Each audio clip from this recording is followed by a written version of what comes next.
Bonjour, chers frères, que Dieu vous bénisse.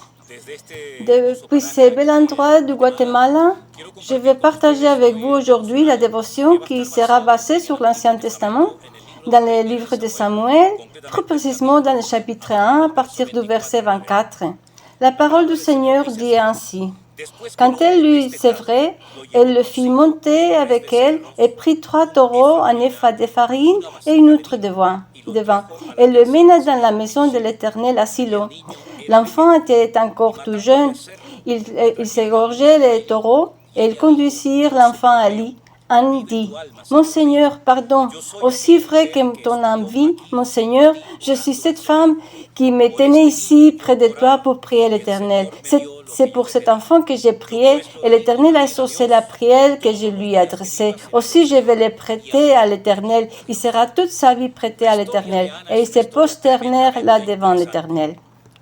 L'histoire d'Anne est extrêmement intéressante.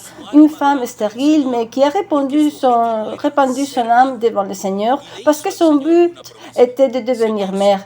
Et elle a fait une promesse au Seigneur. Seigneur, si tu m'accordes cette demande, si tu me permets de devenir mère, l'enfant qui naîtra, je te le consacrerai tous les jours de sa vie.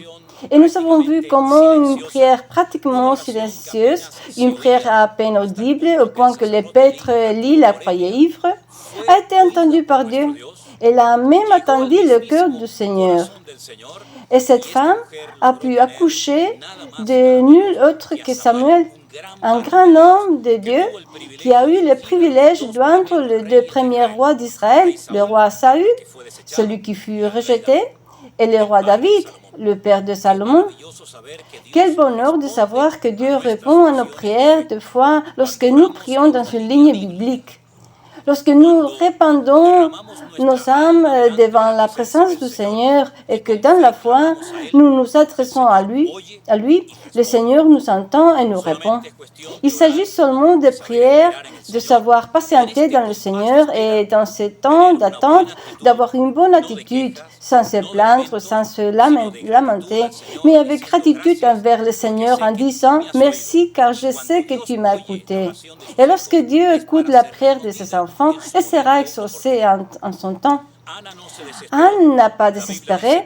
La Bible dit qu'elle a répandu son âme devant le Seigneur, qu'elle s'est levée et qu'elle ne s'est plus jamais laissée aller à la tristesse, au chagrin, au deuil, mais qu'elle est rentrée chez elle et qu'elle s'est peu après rendu compte qu'elle était enceinte. Dieu avait ouvert sa matrice et elle eut en plus le privilège d'avoir l'un des hommes les plus importants et les plus influents de toute l'histoire du peuple d'Israël. Je ne sais pas quels sont tes besoins et tes demandes, mais je sais que notre Dieu entend nos prières. Notre Dieu nous a donné des milliers de promesses dans sa parole et beaucoup d'entre elles ont à voir avec la prière, avec la réponse à nos prières, avec l'attitude que nous devons avoir et la manière dont nous devons prier devant la présence du Seigneur. Les ingrédients bibliques que toute prière doit avoir pour être entendue et répondue par le Seigneur.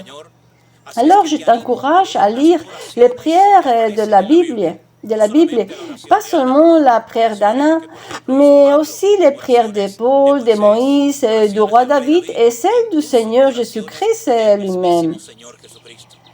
La prière est une source de puissance. Elle est ce cordon ombilical, comme l'a dit quelqu'un, qui nous relie au Dieu éternel, vivant et puissant. Je t'encourage à déposer ton fardeau. Je t'encourage à jeter toute ton anxiété, tous tes soucis sur les pieds du Christ et à ne plus porter des fardeaux inutiles. Laisse le Seigneur porter ton fardeau. Il est sensible à nos appels. Il a dit un jour, « Si nous, méchants comme vous l'êtes, vous savez donner de bonnes choses à vos enfants. Si votre fils vous demande du pain, vous ne lui donnerez pas une pierre. S'il vous demande un poisson, vous ne lui donnerez pas un serpent ou un scorpion. À combien plus forte raison mon Père Céleste vous donnera-t-il ce dont vous avez besoin? » Prions en ce moment notre bon Dieu qui nous entend et nous voit en ce moment et remettons notre vie entre ses mains, jetons sur lui toutes nos inquiétudes car il prend soin de nous. Nous prions, mes chers frères. Père Céleste, merci de nous donner le privilège de pouvoir commencer une nouvelle journée avec toi. Je prie, mon Dieu, pour que tu nous aides à nous adresser à toi chaque jour avec l'assurance, la certitude absolue que tu entends notre appel, notre prière et que tu répondras en temps voulu selon ta volonté. Nous te confions toutes nos angoisses. Merci de prendre soin de nous aujourd'hui et de nous guider selon ta parole et ta volonté. Au nom de Jésus, Amen et Amen. Alors, frères, priez. Invoquez Dieu, invoquez-moi, et je vous répondrai, et je vous montrerai des choses grandes et cachées que vous ne connaissez pas. Ne croyez jamais que le Seigneur ne t'entend pas, que le Seigneur ne va pas t'écouter, mais plutôt le contraire. Aujourd'hui, nous allons prier pour que le besoin et faire confiance que nous verrons bientôt la réponse et la main de Dieu dans nos vies. Que Dieu vous bénisse, mes chers frères.